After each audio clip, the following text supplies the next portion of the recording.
to their country. That is a major milestone for the American people and the first step in permanently denuclearizing or permanently ending a nuclear weapons program in Iran. In terms of when the nuclear inspectors are going to start, it's funny, we were trying to call some of the inspectors last night around 2 a.m. As you can expect, not many people were answering their phone at 2 a.m. I expect that will happen at the minimum this week, but we think even some of those conversations with the inspectors and with the IAEA could happen as soon as today.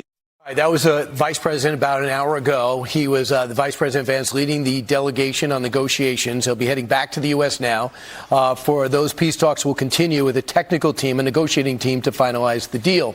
Here to talk about that is Senator Tim Sheehy, GOP, of course, retired Navy SEAL, and now with the Senate Armed Services Committee. Senator, from what we know, the 4 things, there's going to be a process for a technical organization going in.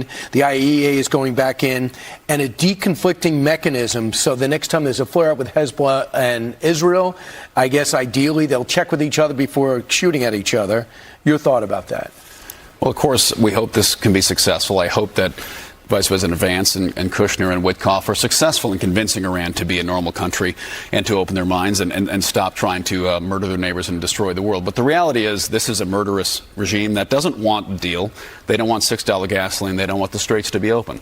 They want you and your family and all of us to be killed. They want to wipe our civilization off the map. That's their national motto. Nothing's changed. And I don't think we've been successful in communicating that to the American people, that this isn't a regime that wants to negotiate. They want to buy time. They want to buy as much time as they can because President Trump's the only president who's ever actually gone after them head to head, who's shown them that if you kill Americans, if you come after our country, we're going to hit you back. And from Soleimani to Midnight Hammer to the most recent campaign, he's the first president ever to actually go after this regime. So what we're seeing now is what the rope-a-dope they usually perform, which is buy time, try to lead us along till hopefully President Trump and this team's out of office and they can re-up their campaign. So hopefully this is successful, but we have to remind ourselves we are dealing with a regime that will not negotiate in good faith. They want you and I dead and all of us to be gone. And they don't want that to happen with the snap of a finger.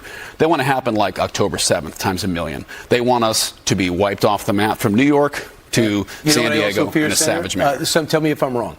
I think they know a political cycle, and they know the president is going to be reluctant to take action if it's going to get the price of oil and gas up and hurt his chances of keeping the House and Senate. So they're going to play games up until the last minute. Am I wrong to think that? You're 100% right, and I think the vice president and his team are aware of that, which is why they're trying to put structural controls in place. But a piece of paper is not going to do that, and I hope the inspectors are a path that we can ensure they're actually not continuing to enrich uranium. But we can't control Israel, nor should we. They need to defend themselves, and our real allies in the region, our real allies are UAE and Israel. And do you think we've gotten off